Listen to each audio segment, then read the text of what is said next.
युवा देश की ताकत होते हैं, पर क्या आपने नोटिस किया, हर दौर में उन्हीं युवाओं को दबाया गया जो सिस्टम को चैलेंज करते हैं, जो सच बोलते हैं, जो रिफॉर्म करना चाहते हैं। उनके लिए हमेशा एक वार्निंग होती है, नेतागिरी मत करो, नौकरी नहीं मिलेगी, ज़िंदगी खराब हो जाएगी। लेकिन सवाल ये है, आखिर सिस्टम युवाओं से इतना डरता क्यों है? भगत सिंह, चंद्रशेखर आज़ाद, राम प्रसाद बिस्मिल, ये लोग कुर्सी के लिए नहीं लड़ रहे थे। इनके पास पर्सनल गेन का कोई एजेंडा नहीं था। ये मरने के लिए तैयार थे सिर्फ इसलिए कि आने वाली पीढ़ी आज़ादी की सांस ले। उन्होंने सेक्रीफाइस अपने लिए नहीं बल्कि हम सब के लिए किया था।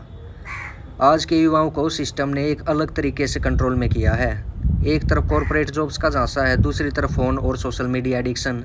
जिस युवा की आवाज़ समाज को जगा सकती थी, उसको या तो कंपटीशन या फिर अनएम्प्लॉयमेंट के डर में दबा दिया गया है, या फिर एंटरटेनमेंट और नशों में उलझा दिया गया है। ये एक प्लान्ड मैकेनिज्म है ताकि युवा सवाल ही ना करें, बस सर्वाइव करें।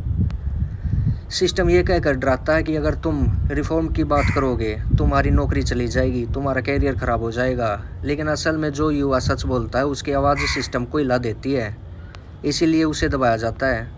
समझ लो, एक कंट्रोल्ड यूथ एक कंट्रोल्ड देश बनाता है। युवाओं की सोच हमेशा सिस्टम को रिफॉर्म करती है। रिफॉर्म का मतलब कुर्सी लेना या फिर राज करना नहीं होता। रिफॉर्म का मतलब है करप्शन ख़त्म कर देना, एजुकेशन को एक्सेसिबल बनाना, रिसोर्सेज को फेयर तरीके से डिस्ट्रीब्यूट करना, और देश की असली ताकत उसके लोगों को एम्पावर करना होती है।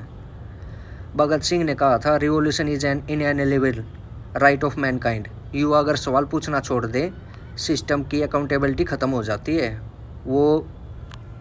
उसका जो अकाउंटेबिलिटी का डर है वो ख़त्म हो जाता है। इसलिए आज के यूथ को एक बात समझनी होगी, एडिक्शन है, फेक जॉब्स है और कॉरपोरेट स्लेवरी से निकल कर अगर आप सवाल पूछोगे, सिस्टम को आंसर देना ही पड़ेगा, और वही असली रिफॉर्म की शुरुआत होती है।